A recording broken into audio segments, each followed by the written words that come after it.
Hello दोस्तों, नमस्कार। आप सभी का एक बार फिर से हार्दिक स्वागत है। आइए स्टार्ट करेंगे 25 जून का editorial session. Stay hungry stay foolish, Steve jobs ने कहा था। रश्मि बंसल एक राइटर है, उनकी बुक का नाम भी है, वो किताब पढ़ेंगे तो बेहतर समझ में आपको आ जाएगा। हमेशा ज्ञान की भूख रखें, हमेशा सीखने की चाह रखें, इसलिए कहा गया स्टे हंग्री। स्टे फुलिश, मूर्ख बनकर जिएं ताकि कुछ ना कुछ सीखने का प्रयास करते रहें, क्योंकि अगर आप इंटेलिजेंट बनकर जिएंगे तो पहली बात तो लोगों की सहानुभूति नहीं मिलेगी, दूसरी बात आप कुछ सीखने की चाह भी नहीं रख पाएंगे कि आपको लगेगा मैं तो इंटेलिजेंट हूँ, मुझे तो सब कुछ पता है। तो जब आप ये कहते हो कि आई नो एवरीथिंग, तो फिर कहाँ सीख पाओगे। तो ये वाक्य आज और अभी से ज़िंदगी में उतार लें, काफ़ी इंटरेस्टिंग चीज़ है, काफ़ी इंपॉर्टेंट चीज़ है ज़िंदगी को बिताने के लिए। आशीष क्लासेज ऐप को डाउनलोड आपने कर लिया होगा, नहीं किया तो आज और अभी सीधा आप प्ले स्टोर पर जाकर सर्च कर सकते हैं, या फिर डिस्क्रिप्शन में लिंक दिया है, वहाँ से कनेक्ट हो सकते हैं। काफ़ी सारे कोर्सेज हैं, स्क्रॉल डाउन करिएगा, बहुत सारे कोर्सेज नज़र आएंगे यहाँ पे, तो आप इन कोर्सेज से जुड़ सकते हैं। बात करेंगे बैड टू वर्स आज के एडिटोरियल की। और अगर आपके पास समय नहीं है, बहुत सारे बच्चों के पास समय नहीं होता, मैं कहता रहता था कि शुरू से लेकर लास्ट तक देखिए, लेकिन टाइम नहीं होता आपके पास, 2, 3, 4 मिनट 5 मिनट देख के चले जाते हैं। तो उन बच्चों के लिए खास सजेशन है मेरा कि कमेंट बॉक्स में 2-3 बच्चे आपके लिए ऐसा प्रयास करते हैं कि शुरू से लेकर लास्ट तक जो भी आपने सीखा है, जो भी मैंने सिखाया है 1 घंटे की क्लास में, 50 से 55 मिनट की क्लास में, वो सब के सब समराइज कर देते हैं आपके लिए। यहाँ तक कि जो मैंने आज आपको एक मोटिवेशनल कोट दी है वो भी उसमें मेंशन करते हैं कि आज ये मोटिवेशनल कोट सर ने बताया था, आगे अगली लाइन में ये वर्ड बताया था, ये ग्रामर का कॉन्सेप्ट सिखाया था। तो आप देखिए उन कमेंट्स को, मैं नाम गिना देता हूँ। अनिश कुमार एक बच्चे का नाम है, दिव्या चैनपुरिया और सनाया उपाध्याय, ये 3 स्टूडेंट्स, मैं खास करके बहुत सारे और स्टूडेंट्स भी करते हैं लेकिन मेरा अभी नज़र इन पे पड़ी है, मैं जब देखूंगा बताऊंगा, अपडेट करूंगा आपको। तो इन 3 स्टूडेंट्स के आप देखिए एक बार कमेंट्स, आपको पता लग जाएगा कि मैंने आज के सेशन में क्या पढ़ाया था। कहीं टाइम वेस्ट करने की जरूरत नहीं है, कहीं पर जरूरी नहीं है कि टकटकी लगाकर देखें और पूरा सेशन, हो सकता है टाइम वेस्ट होता हो आपका, तो आप देखें उन चीज़ों को, वहाँ पर आप सब चीज़ें सीख सकते हैं जो मैंने पढ़ाया है। चलिए करेंगे स्टार्ट आज का session. Bad to worse. Bad to worse का मतलब क्या है? देखो, बैड डिग्री पॉजिटिव है और वर्स्ट डिग्री कौन सी है? कंपैरेटिव। सुपरलेटिव क्या बनती है? Worst. Bad, worse and worst, positive, comparative and superlative. तो ये बैड टू वर्स क्यों है? इसका आप अगर एक शब्द देना चाहो तो आप क्यों कह सकते हैं? डिटीरियोरेट। अगर एक ही वर्ड से बताना चाहो तो आप कर सकते हैं डिटीरियोरेट, मतलब विकृत हो जाना। तो रिश्ते हैं विकृत हो रहे हैं, बद से बदतर हो रहे हैं। किसके रिश्ते? भारत और पाकिस्तान के रिश्ते। तो भारत और पाकिस्तान के जो बीच रिश्तों की खटास चल रही है, उस बारे में आज का एडिटोरियल है। तो यहाँ पे जो भी चीज़ें इंपॉर्टेंट हो वो नोट जरूर करिएगा आप। सब्जेक्ट आपको हाईलाइट करके दिया हुआ है, ब्लू कलर में है, वो सब हम एक्स्ट्रा डिस्कस करेंगे ही। देखिए, इंडिया सब्जेक्ट है और इसकी जो वर्ब है वो ये है, हैज़ डिसाइडेड। ठीक है जी। तो यहाँ टिट फॉर टैट है। टिट फॉर टैट के बारे में बताया है कि कुछ सिनोनिम्स मैंने यहाँ लिख दिए हैं। Retaliation, reprisal, counter attack. प्रतिशोध को बोल सकते हो, जैसे को तैसा होता है उसको बोल सकते हो। बचपन से अपने शब्द तो पढ़ा ही होगा। टिट फॉर टैट, जैसे को तैसा, जैसा व्यवहार मैं करूँगा वैसा व्यवहार आप मेरे साथ करेंगे। तो ये है, जैसा आपने किया वैसा ही हम करेंगे, तो उसको बोलते हैं tit for tat. In another round of tit for tat manoeuvres, क्या पढ़ते हैं इस शब्द को? मनूवर। इस शब्द को पढ़ा जाएगा मनूवर। इसका उच्चारण भी इंपॉर्टेंट है, मनूवर। और MANOEUVRE, स्पेलिंग भी बहुत इंपॉर्टेंट है। एग्जाम में आपसे ये स्पेलिंग पूछी जा सकती है, तो स्पेलिंग के दृष्टिकोण से भी इंपॉर्टेंट है। इसका एक नाम दूं, मैं एक शब्द दूं तो टैक्टिक्स कह सकते हो। तो ये शब्द तो शायद आपने सुना होगा, टैक्टिक्स। युक्ति कौशल, चालाकी, है ना, कुछ भी कहें आप, जो भी आप अपने फायदे के लिए करते हो वो मनूवर्स है। तो देखिए, in another round of tit for tat manoeuvres, तो जो टिट फॉर टैट मनूवर्स चल रहे हैं, जैसे को तैसे की जो अप्रोच चल रही है कि जैसा आप करोगे वैसा ही हम करेंगे, जो एक अलग और एक राउंड चालू हो गया है, एक और ये चरण चालू हो गया है, इंडिया फॉलोड बाय पाकिस्तान। अगर इसको मैं छोड़ दूं एक बार तो पूरी कहानी समझ में आएगी कि इंडिया ने डिसाइड किया है क्या? To have the strength. Strength का मतलब यहां संख्या से है, नंबर से है, कि भारत ने डिसाइड किया है to have the number of diplomatic missions in each other's capital. How the, अब ये वर्ब है, ये जो हाउ बोलते हैं इसको, हाउ का मतलब हो गया आधा कर देना, कि भारत ने डिसाइड किया है कि डिप्लोमेटिक मिशंस मतलब राजनयिक हैं भारत के अंदर भी। भारत में पाकिस्तान के राजदूत हैं, पाकिस्तान में भारत के राजदूत हैं, है ना, उच्चायोग में बैठते हैं। तो भारत ने डिसाइड क्या किया है? भारत ने निर्णय ये लिया है कि वो स्ट्रेंथ को आधी कर देगा। जितने भी सदस्य यहाँ पे पाकिस्तान उच्चायोग में भारत के हैं, यूँ कहें, या फिर मतलब यहाँ कहें कि पाकिस्तान वाले भारत में है, तो पाकिस्तान वाले भारत में है, वो डिसीजन इंडिया लेगा, और भारत वाले पाकिस्तान में डिसीजन कौन लेगा? पाकिस्तान लेगा। तो यहाँ पे भारत ने निर्णय लिया है कि पाकिस्तान के जितने भी यहाँ पे डिप्लोमेटिक मिशंस में जो भी स्ट्रेंथ है उसको आधी कर देगा इन ईच अदर्स कैपिटल। ये इसलिए दिया क्योंकि बीच में छोड़ दिया है फॉलोड बाई पाकिस्तान। फॉलो का मतलब अनुसरण करना, तो भारत ने निर्णय लिया तो पाकिस्तान ने भी लिया कि अगर आप हमारे सदस्यों को आधा करेंगे तो हम भी आपके सदस्यों को आधा कर देंगे, तो इन्होंने भी आधे कर दिए। तो इस प्रकार से ईच अदर कैपिटल का मतलब हो गया एक दूसरे की राजधानी में, एक दूसरे की राजधानी, क्योंकि भारत और पाकिस्तान की बात हम कर रहे हैं। और याद रखें कि ईच अदर का प्रयोग किसके लिए करते हैं? दो के लिए, जबकि एक और होता है, ये कौन सा प्रोनाउन है? रेसिप्रोकल। कौन सा प्रोनाउन है? रेसिप्रोकल प्रोनाउन है। वन अनदर जो है वो किसके लिए आएगा? दो से अधिक के लिए। ईच अदर किसके लिए आएगा? दो के लिए। याद रखेंगे, काफी इंपॉर्टेंट प्रश्न बनता है एग्जाम के दृष्टिकोण से। तो यहां तक हमने क्या बात की? यहां तक देखो, सब्जेक्ट इंडिया है, कह रहा है कि इंडिया ने डिसाइड किया है कि वो डिप्लोमेटिक मिशंस में संख्या जो है वो आधी कर देगा। इसी बात को फॉलो किया पाकिस्तान ने। पाकिस्तान ने कहा है भारत के जो राजनयिक हमारे देश में है वो संख्या आधी कर देंगे, तो एक दूसरे का कैपिटल इसलिए कहा है। पाकिस्तानी कैपिटल इस्लामाबाद, भारत की कैपिटल न्यू दिल्ली। और ये in another round of tit for tat manoeuvres का मतलब हो गया एक और जो चरण है, जैसे को तैसे की जो अप्रोच है, उस चरण की बात है। तो एक और दौर शुरू हो गया है, जैसा भारत ने किया वैसा पाकिस्तान ने किया है, ठीक है, और जैसा पाकिस्तान करता है वैसा भारत करता है। तो यहां पे निर्णय क्यों लिया गया है, क्यों आदि करने की बात है, वो हम नेक्स्ट स्लाइड में बात करेंगे। तो यहां तो सीखने को यही था। नेक्स्ट देखिए, तो गवर्नेंस डिसीजन यहां पे सब्जेक्ट है, ठीक है ना, ये सब्जेक्ट है, इसकी वर्ब हम निकालेंगे। और खास करके अपोस्ट्रोफे के बाद जो होता है ना वही सब्जेक्ट होता है ना, ये बात ध्यान रखनी है आपको। वायलेशन शब्द है, वायलेशन का मतलब होता है इन्फ्रिंजमेंट, ब्रीच, कॉन्ट्रावेंशन। क्या समझे? नियमों का उल्लंघन करना, ठीक है, तो ये नोट कर लेंगे आप, है ना, नियमों का उल्लंघन करना है। क्या बोलना चाह रहे हैं?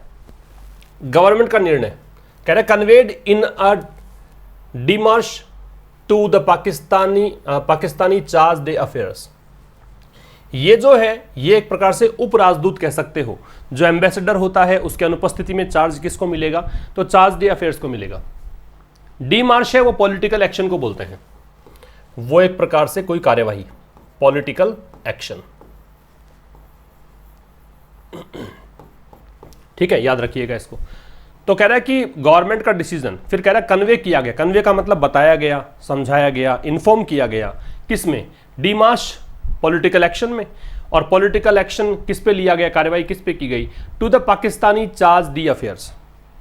तो ये कोई जानकारी दी गई है किसको? पाकिस्तानी चार्ज डी अफेयर्स को, उप राजदूत को, ऑन ट्यूसडे को, ठीक है। अब समझना, यहां से यहां तक की बात देखो, कॉमा से कॉमा तक एंड कर दिया इसने। अब फिर से आ जाओ डिसीजन पर। तो गवर्नमेंट का जो डिसीजन है, कौन सा डिसीजन? कि सरकार ने निर्णय लिया है कि भाई हम आपके जो राजदूत हमारे देश में है उसकी संख्या को कितना कर देंगे? आधा। तो ये जो डिसीजन है वो फॉलो करता है, वो अनुसरण करता है द इल ट्रीटमेंट, मतलब डिसीजन किस कारण से आया है? तो ये इल ट्रीटमेंट का मतलब दुर्व्यवहार, बुरे व्यवहार के कारण आया है। And torture of Indian personal, personal बताया था मैंने आपको, एक और वर्ड होता है पर्सनल, PERSONAL, वो तो होता है निजी, व्यक्तिगत, और ये पर्सनल है, पर्सनल का मतलब होता है कर्मचारी, स्टाफ। तो ये इसलिए निर्णय आया कि भारत का जो स्टाफ है ना इस्लामाबाद के अंदर, इस्लामाबाद कौन हो गया? ये होगी राजधानी पाकिस्तान की। तो पाकिस्तान की जो राजधानी है, मतलब पाकिस्तान की बात ही कर रहा है। तो पाकिस्तान में भारत का स्टाफ जो है, भारत के जो राजनयिक हैं, भारत के डिप्लोमेट्स हैं, उनको प्रताड़ित किया गया है, उनके साथ दुर्व्यवहार किया गया है, इसलिए भारत ने निर्णय ये लिया है। अब कह रहा है in clear violation of their diplomatic rights, और ये एक प्रकार से पूरा का पूरा क्या है? वायलेशन है।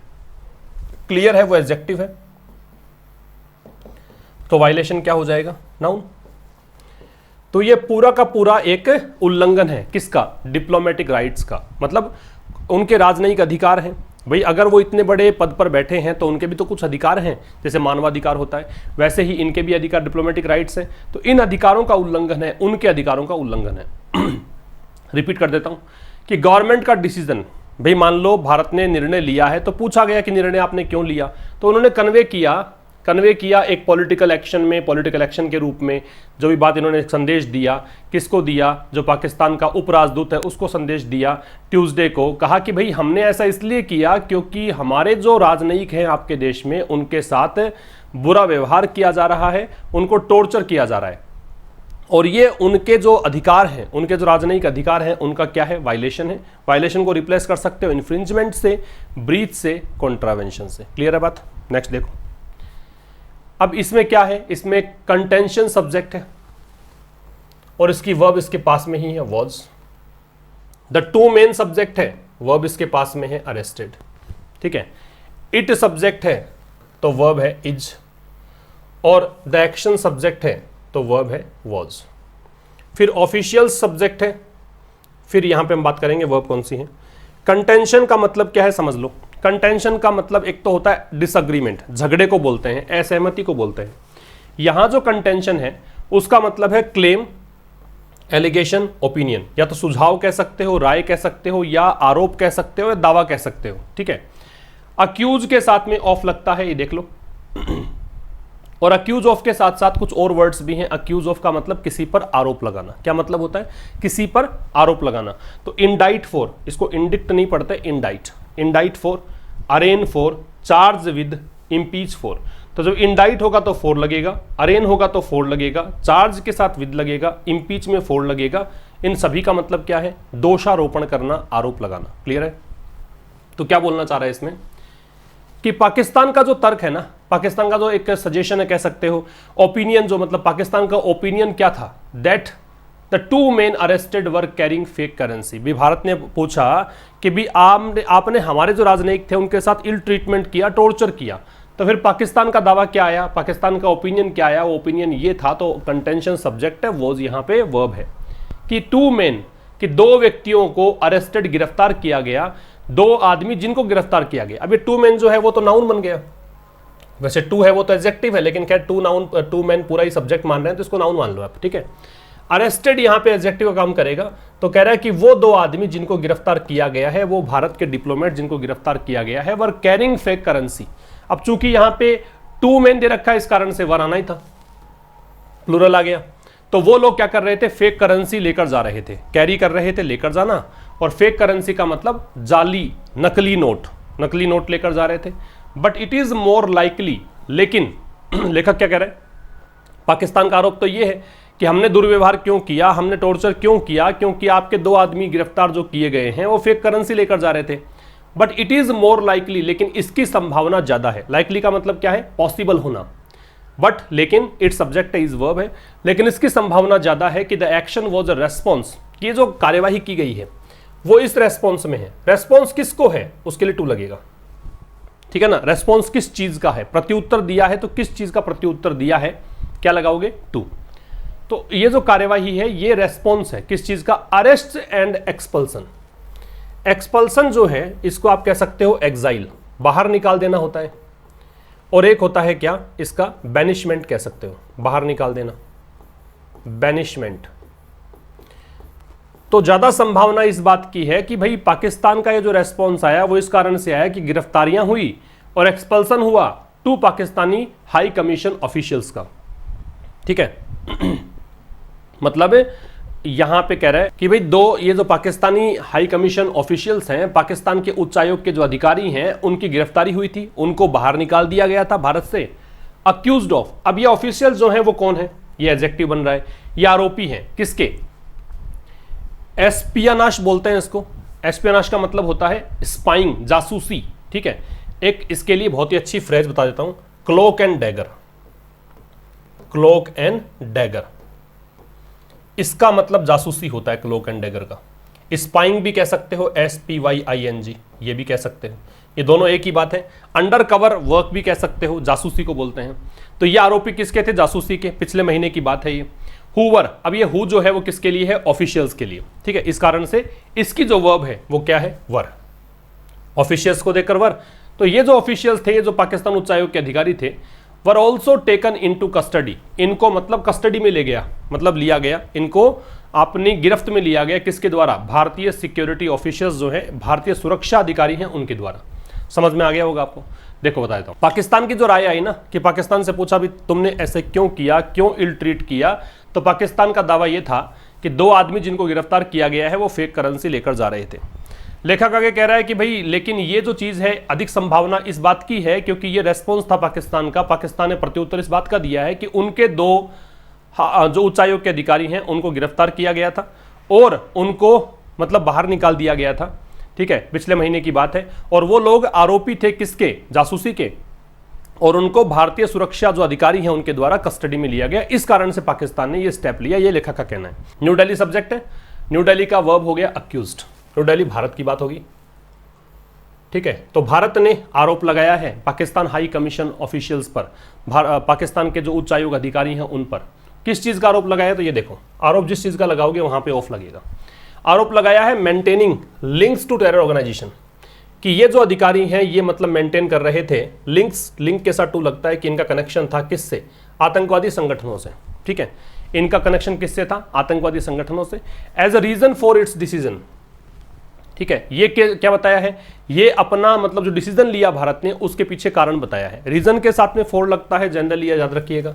अगर कोज होता तो कोज में ऑफ लगता है, खैर कोज में फोर भी लगता है, बताऊंगा किसी दिन कि कोज ऑफ और कोज फोर में डिफरेंस क्या है। रीजन के साथ फोर लगता है, फिलहाल के लिए ध्यान रखें आप।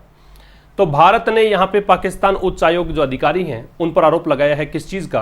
कि उनका लिंक है किससे? टेरर ऑर्गेनाइजेशन से, आतंकवादी संगठनों से। ये किस रूप में बताया है? As a reason for its decision, कि भारत ने जो अपना निर्णय लिया है उसके पीछे कारण बताया है। आगे देखो, while expulsions of diplomats are not uncommon between countries as inimical to each other as India and Pakistan are। तो कह रहा है कि जबकि एक्सपल्सन्स जो हैं, एक्सपल्सन्स का बताया एग्जाइल करना, बैनिश कर देना, बाहर निकाल देना। डिप्लोमेट्स का राजनयिक, तो राजनयिकों को बाहर निकालने की जो प्रक्रिया है ना वो कोई यूँ कहें कि अनकॉमन नहीं है, मतलब असामान्य नहीं है, सामान्य बात है। देखो ये दो नेगेटिव हो गए, अनकॉमन भी नेगेटिव वर्ड है और नॉट भी नेगेटिव है। जब दो नेगेटिव हो गए तो ये हो गया पॉजिटिव। ठीक है, तो ये सामान्य सी बात है। एक्सपल्सन्स यहाँ पे सब्जेक्ट है, इसको देखकर आपने लगाया आर। तो ये सामान्य बात है बिटवीन कंट्रीज, देशों के बीच। कौन से देश? As inimical to each other, वो देश जो एक दूसरे के प्रति क्या है? दुश्मन है। इनिमिकल के सिनोनिम्स देखो यहाँ पे हैं, हॉस्टाइल, अनफ्रेंडली, एंटागोनिस्ट, अपोज्ड, एक दूसरे के विरोधी। तो वो देश जो कि एक दूसरे के विरोधी हैं, एज इंडिया पाकिस्तान आर, जैसे कि भारत और पाकिस्तान है। This is the first time, ये बहुत काम की चीज है, this is the first time such a major has been taken since 2001, कि ऐसा कोई कदम उठाया गया है 2001 के बाद से। या तो 2001 में ऐसी घटनाएं देखने को मिली थी, उसके बाद से पहली बार ऐसा हुआ है कि ऐसा कोई कदम उठाया गया है कि डिप्लोमेट्स को हटा दिया गया है। ठीक है, ये बात समझना। अब यहाँ पे this is the first time जो है, आप इसकी जगह पे this is the second time होता, मान लो क्या होता? This is the second time, तब भी आपको यहाँ पे हैज हैव प्लस वर्ब की थर्ड फॉर्म लगानी पड़ती। This is the third time होता, तब भी आपको has have plus third form लगानी पड़ती। तो यही कारण है कि हैज बीन टेकन, चूंकि पैसिव है ये तो इसलिए बीन लगा दिया, वरना has have plus third form present perfect का यूज करते हैं कब? This is the first time, this is the second time, this is the third time, ये होता है तब। एक बात और याद रखना, तीन चीजें याद रखना। एक तो इट इज टाइम हो केवल, या फिर इट इज हाई टाइम हो, ठीक है, या फिर क्या हो? It is about time. अगर इनमें से कुछ हो तो ऐसे कंडीशन में आप यूज करेंगे कौन सी form? Second form, simple past use करते हैं। It is time, it is high time, it is about time अगर दे रखा है तब तो यूज करनी है आपको कौन सी फॉर्म? Second form. और ये this is the first time, this is the second time, ऐसा कुछ दे रखा हो, ये देखो ये तीन चीजें हुई है, तो ऐसी कंडीशन में तो सेकंड फॉर्म, अन्यथा आपको यूज करनी है कौन सी form? Has have plus verb की थर्ड फॉर्म। मेजर का मतलब होता है स्टेप, कदम। और सच एक ही बात ऐसी है कि सच के बाद में जब नाउन लगाते हो आप और सिंगुलर नाउन है, काउंटेबल है, तो ए या एन लग जाता है। या फिर क्या होता है? सच मेजर्स होता, प्लूरल नाउन लग जाती है यहाँ पे। तो यहाँ तक की बात क्या थी, मैं थोड़ा आसान भाषा में समझा दूँ आपको कि न्यू दिल्ली जो है, मतलब भारत है, उसने पाकिस्तान उच्चायोग के जो अधिकारी हैं उन पर आरोप लगाया कि वो लोग मेंटेन कर रहे थे, उन्होंने बना के रखे थे आतंकवादी संगठनों से कुछ संपर्क बना के रखा था। किस कारण? ये कारण बताया है भारत ने अपने डिसीजन के पीछे। फिर कह रहा है कि जहाँ ये यद्यपि जो एक्सपल्सन्स हैं, जो ये बाहर निकालने की प्रोसेस है डिप्लोमेट्स को, ये कोई नई बात नहीं है, ये कॉमन सी बात है उन देशों के बीच जो एक दूसरे के शत्रु हैं, दुश्मन हैं, जैसे कि भारत और पाकिस्तान है। और ये पहली बार ऐसा हुआ है, ऐसा कोई कदम उठाया गया है 2001 के बाद से। ठीक है, 2001 के बाद ऐसी कोई प्रक्रिया देखने को नहीं मिली, पहली बार ऐसा देखने को मिला। आगे देखो, देन फिर द पार्लियामेंट अटैक इन दिसंबर 2001, फिर 2001 दिसंबर 2001 में पार्लियामेंट अटैक हुआ, ये एक सब्जेक्ट हो गया। And the largest military mobilisation, और सबसे बड़ा मिलिट्री मोबिलाइजेशन मतलब मिलिट्री इकट्ठी की गई, भारत ने अपनी मिलिट्री भेज दी सीमा पर। ऑफ द टाइम, उस समय की सबसे बड़ी ये मोबिलाइजेशन था। Along the India Pakistan border, कहां पे लगा दी? भारत पाकिस्तान बॉर्डर पर। ठीक है, ऑपरेशन पराक्रम, इसको नाम दिया गया क्या? ऑपरेशन पराक्रम। तो ये जो थे, चूंकि दो सब्जेक्ट हो गए तो वर लग गया। वर द ट्रिगर्स, ये मतलब उकसाने वाली प्रक्रियाएं थी। ट्रिगर का मतलब एक प्रकार से किसी कारण को जन्म देना, किसी चीज के लिए एक फैक्टर का काम करना, कोज बन जाना। तो ये कारण बना किसका? दोनों देशों के बीच कॉन्फ्लिक्ट का, ठीक है। फिर पार्लियामेंट अटैक हुआ 2001 की बात है। फिर कह रहा है कि सबसे बड़ा मिलिट्री मोबिलाइजेशन हुआ, मतलब बॉर्डर, भारत पाकिस्तान बॉर्डर्स को LOC कहते हैं, लाइन ऑफ कंट्रोल बोलते हैं। वहां पे क्या हुआ, सैनिक इकट्ठे हो गए बहुत बड़ी संख्या में, और उस समय का सबसे बड़ा ये एक मोबिलाइजेशन था। फिर ऑपरेशन पराक्रम इसको नाम दिया गया था। तो ये ट्रिगर्स थे, ये मतलब ट्रिगर का मतलब एक प्रकार चिंगारी का काम करने वाले थे, ठीक है। फिर कह रहा है इवेंचुअली मतलब अंततः, इसको फाइनली भी कर सकते हैं आप। आफ्टर ए थो इन टाइज, थो का मतलब होता है फ्रेंडली रिलेशन स्थापित हो जाना, थो का मतलब बर्फ का पिघलना भी होता है, और यहां दुश्मनी का पिघलना है, फिर से मित्रतापूर्ण संबंध स्थापित होना है। टाइज का मतलब संबंध होता है। तो आफ्टर थो इन टाइज, तो संबंधों में जो मतलब कहें मिठास वापस से आने शुरू हुई। And prime minister Atal Bihari Vajpayee visit to Pakistan for the SAARC summit in 2004, और भारत के प्रधानमंत्री अटल बिहारी वाजपेयी उस समय थे, उनका जो भ्रमण हुआ पाकिस्तान का, किसके लिए, सार्क शिखर वार्ता के लिए 2004 में। द मूव वॉज रिवर्स्ड, तो ये जो मूव था, ये जो कदम लिया गया था, उसको वापस से रिवर्स कर दिया गया। रिवर्स का मतलब वापस से उल्टा कर दिया गया, क्योंकि उस समय भी ऐसा हुआ था, डिप्लोमेट्स को एक्सपल्सन की प्रक्रिया से गुजरना पड़ा था, उनको हटाना पड़ा था वहां से। तो ये जो मूव था, इसको रिवर्स किया गया, पैसिव हो गया, वापस उल्टा कर दिया गया। और उल्टा करके क्या किया, and diplomats were gradually taken, और डिप्लोमेट्स मतलब राजनयिक जो हैं वो धीरे धीरे लिए गए बैक, वापस टू ए फुल स्ट्रेंथ, वापस से पूरी संख्या बन गई दोनों उच्चायोग में, of over 100 in each high commission, प्रत्येक हाई कमीशन में 100 से अधिक, मतलब ओवर 100, 100 से अधिक यहां पे संख्या फिर से मेंटेन की गई। तो ये कह रहा है कि 2001 तक हुआ क्या था, 2001 के बाद में पहली बार क्यों हुआ। तो ये घटना बता रहा है क्या बताया कि भी पहले संसद पे हमला हुआ भारत में, फिर यहाँ पे मिलिट्री, सबसे बड़ा मिलिट्री मोबिलाइजेशन हुआ, बॉर्डर पर भारत की सेना इकट्ठी हुई, ऑपरेशन पराक्रम, ये सब जो थे ट्रिगर्स थे, ये सब चिंगारी का काम किया इन्होंने। फिर कह रहा है कि अंततः टाइज में फिर से मतलब मधुरता आई, फिर से मत दुश्मनी यहाँ पे पिघलने लगी। And prime minister Atal Bihari Vajpayee visit, एक बात याद रखना, विजिट जो है वो नाउन के रूप में अगर दे रखा हो, किस रूप में दे रखा हो, विजिट अगर है नाउन के रूप में, मैं यूँ लिख देता हूँ इसको, विजिट नाउन के रूप में हो तो प्रेपोजिशन टू लगा सकते हो आप। लेकिन अगर विजिट वर्ब के रूप में है, किस रूप में है, वर्ब के रूप में, तो we need not use any preposition, तो यहां पे कोई प्रेपोजिशन नहीं लगेगा, ये ध्यान रखिएगा।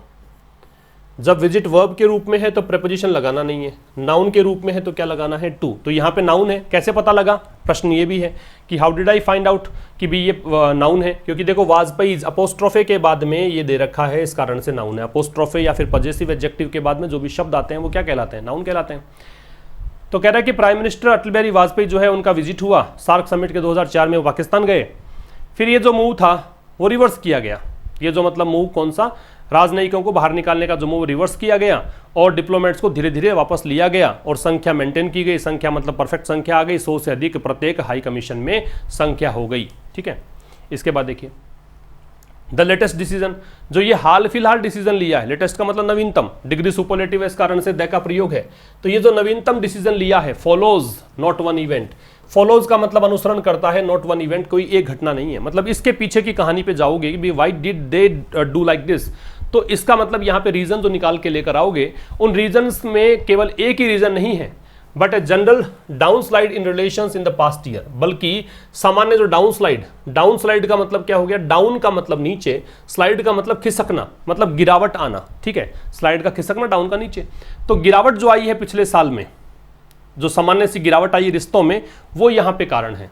तो कह रहा है कि जो वर्तमान का डिसीजन है, भारत सरकार ने जो डिसीजन लिया है या पाकिस्तान की सरकार ने जो डिसीजन लिया है, उसके पीछे कोई एक इवेंट नहीं है, कोई एक घटनाक्रम नहीं है, बल्कि सामान्य से रिश्तों में जो गिरावट आई है पिछले वर्ष, उसकी बात है।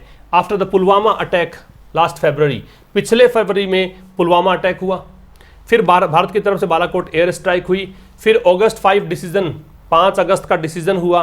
डिसीजन किसका लिया गया, टू अमेंड आर्टिकल 370। अमेंड का मतलब होता है संशोधन करना, थोड़ा स्लाइटली चेंज कर देना, कोई चीज को इंप्रूव करने के लिए उसको बोलते हैं अमेंड। जो भी आर्टिकल में संशोधन होता है उनको अमेंडमेंट कहा जाता है। तो 5 अगस्त का निर्णय किस चीज का, कि 370 जो ये धारा 370 है उसमें संशोधन करने का निर्णय ऑफ द कॉन्स्टिट्यूशन, संविधान की धारा, and reorganise Jammu and Kashmir, और जम्मू कश्मीर को फिर से पुनर्गठित करने की प्रक्रिया, ठीक है।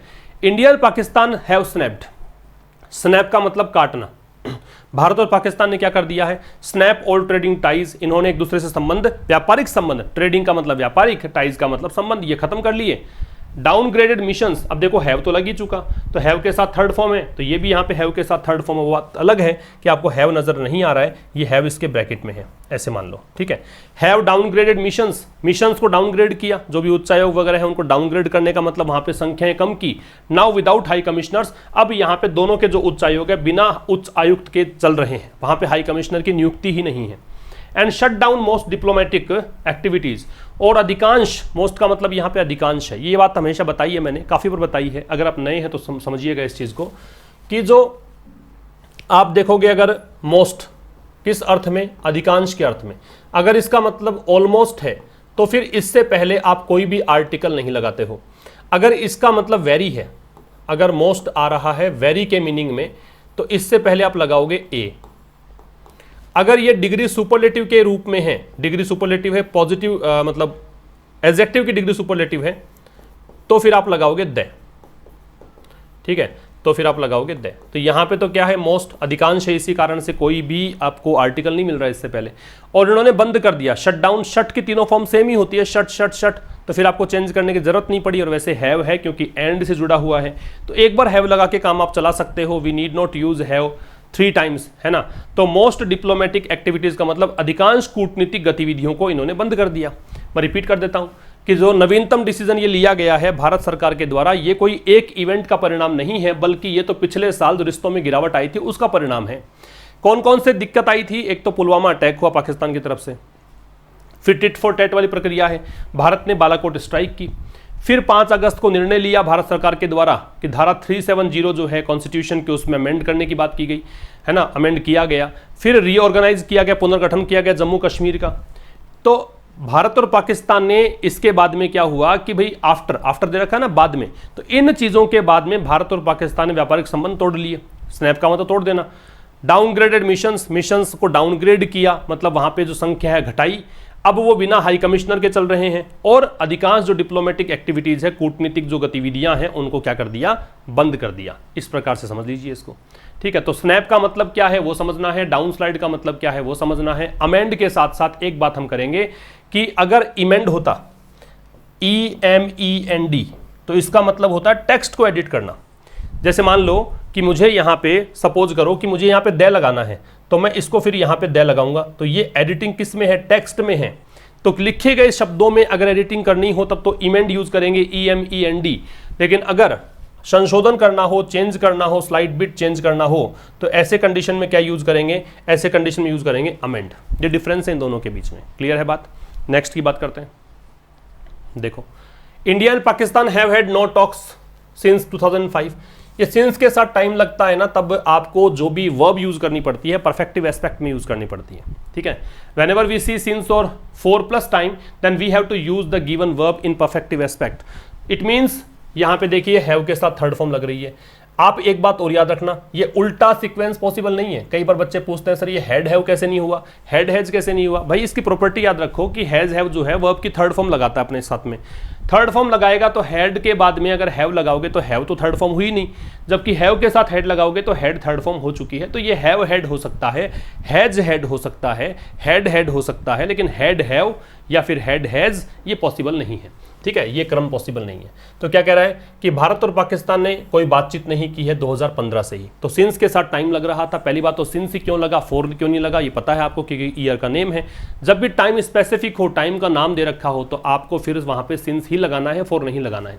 तो इन दोनों की बातचीत नहीं हुई है 2015 से ही। When PM Modi visited Lahore, जब पीएम मोदी ने विजिट किया लाहौर का, मैंने बताया था 2 स्लाइड पहले ही, क्या बताया था कि विजिट के साथ में कोई प्रीपोजिशन नहीं आएगा अगर ये वर्ब हो। तो देख लो ये वर्ब है, सेकंड फॉर्म है, इस कारण से यहां प्रीपोजिशन नहीं है।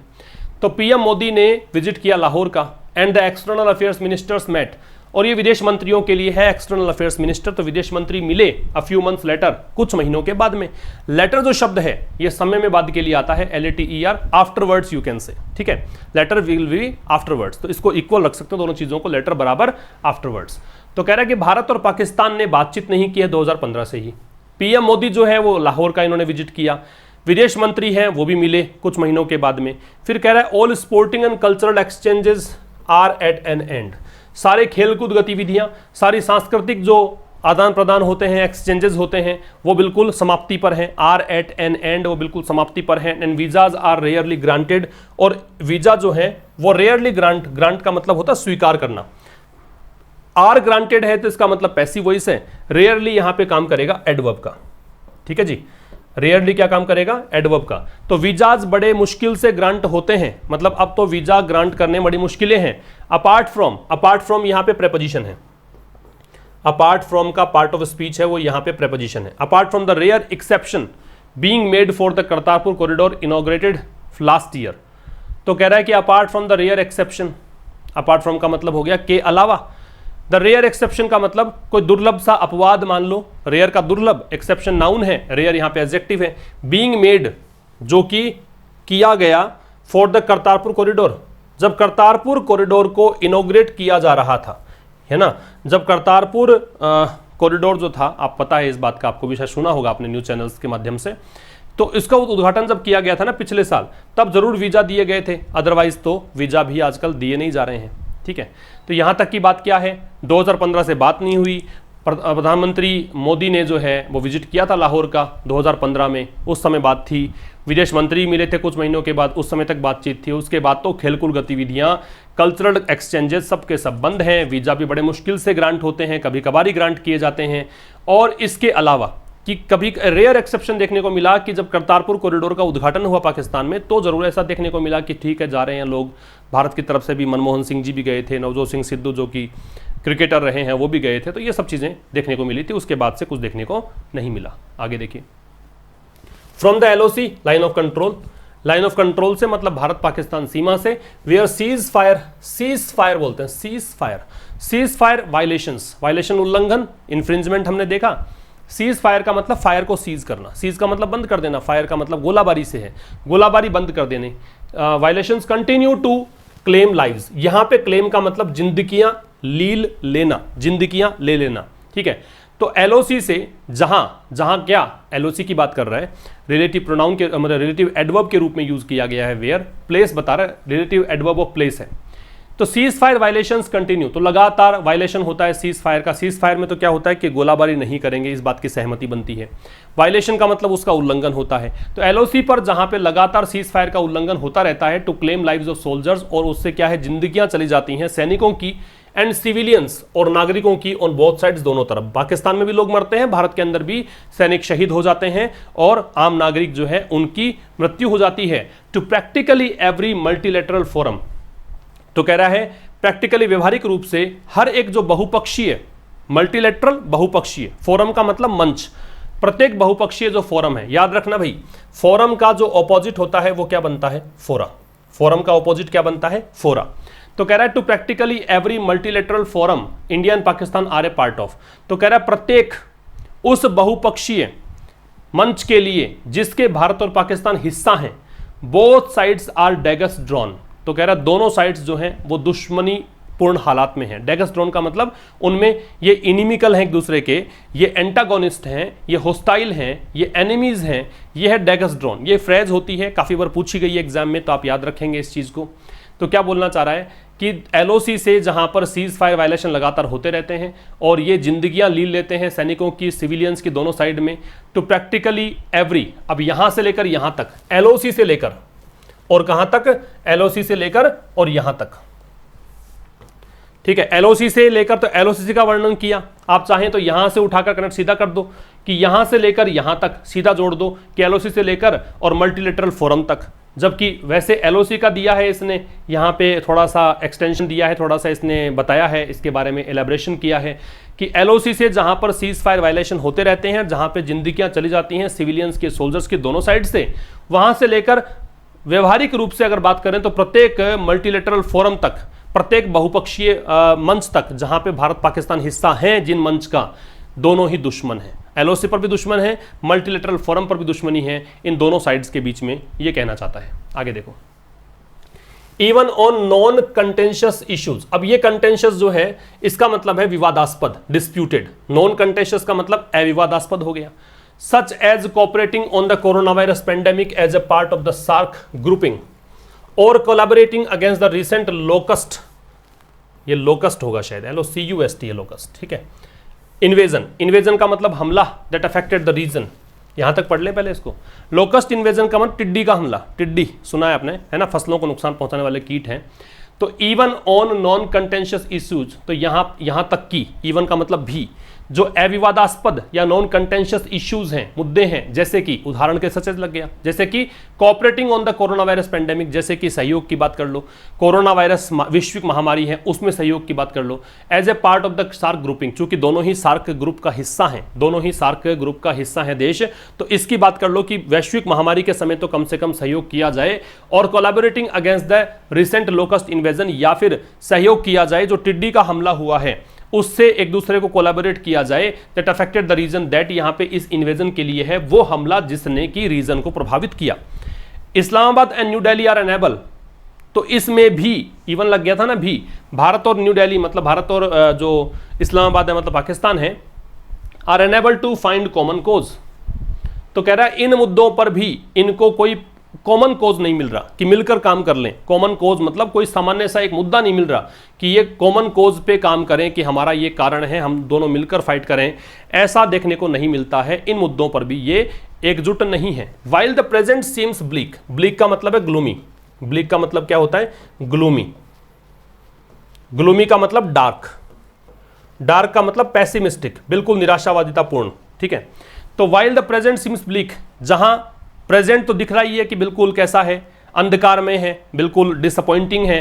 The future does not ogre well, ogre well का मतलब शुभ संकेत होना, तो फ्यूचर भी यहां पे कोई शुभ संकेत नहीं दे रहा। वर्तमान तो अंधकार में है ही और फ्यूचर भी कोई शुभ संकेत नहीं दे रहा है फॉर ए चेंज, मतलब किसी बदलाव के लिए।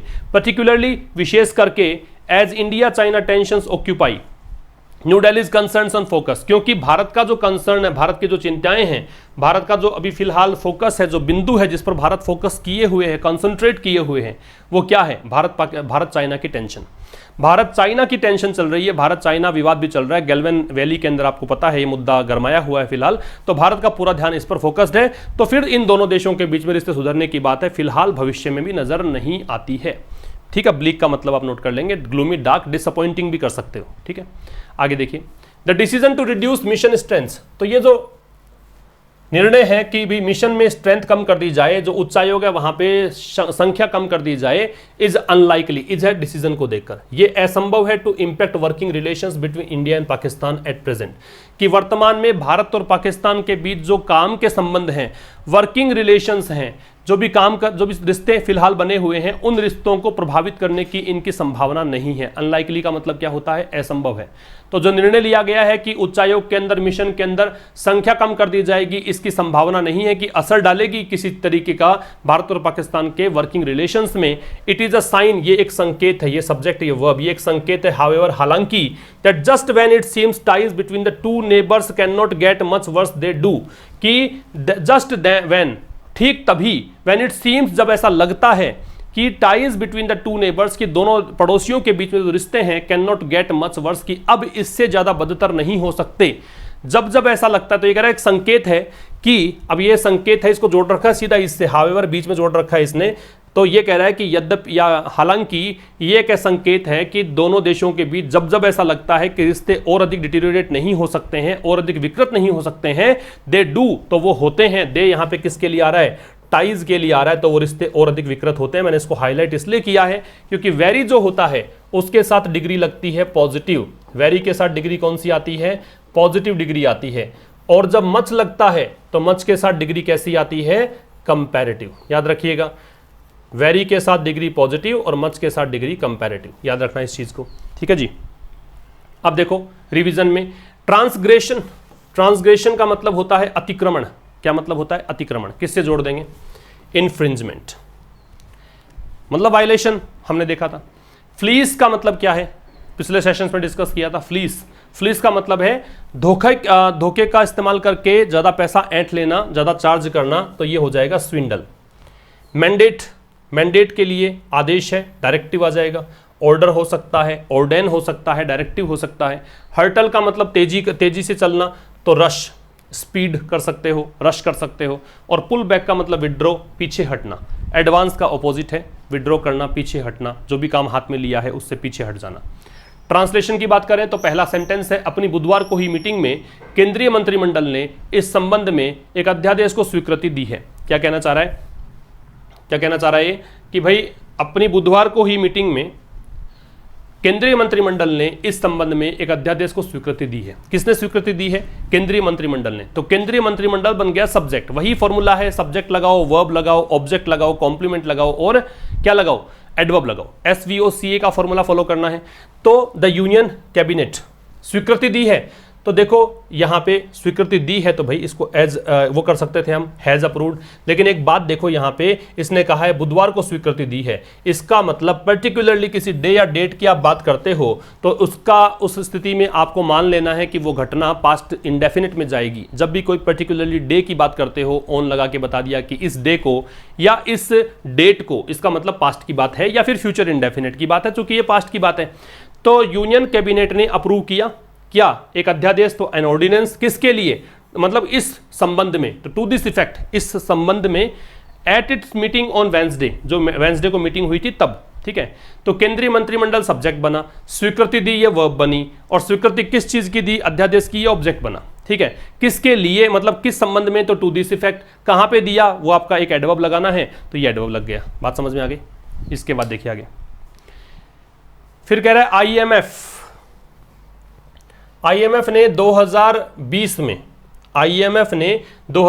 में भारतीय अर्थव्यवस्था में 4.5% के बहुत बड़े संकुचन का अनुमान लगाया है। तो IMF ने अनुमान लगाया है, IMF तो सब्जेक्ट हो गया, इंटरनेशनल मॉनेटरी फंड, अंतरराष्ट्रीय मुद्रा कोष बोलते हैं हिंदी में। तो IMF के लिए दे लगेगा, जैसे RBI के पहले दे लगता है, सुप्रीम कोर्ट के पहले दे लगता है, यहां भी दे लगता है। तो IMF ने अनुमान लगाया है, तो हैज प्रोजेक्टेड। किसका अनुमान लगाया है कि बहुत तेजी से संकुचन होगा, तो अ शार्प कॉन्ट्रैक्शन, कॉन्ट्रैक्शन का संकुचन। शार्प इसलिए क्योंकि कहा है बहुत बड़ा संकुचन है तो शार्प कर दिया, और संकुचन कितने का है, 4.5% का है।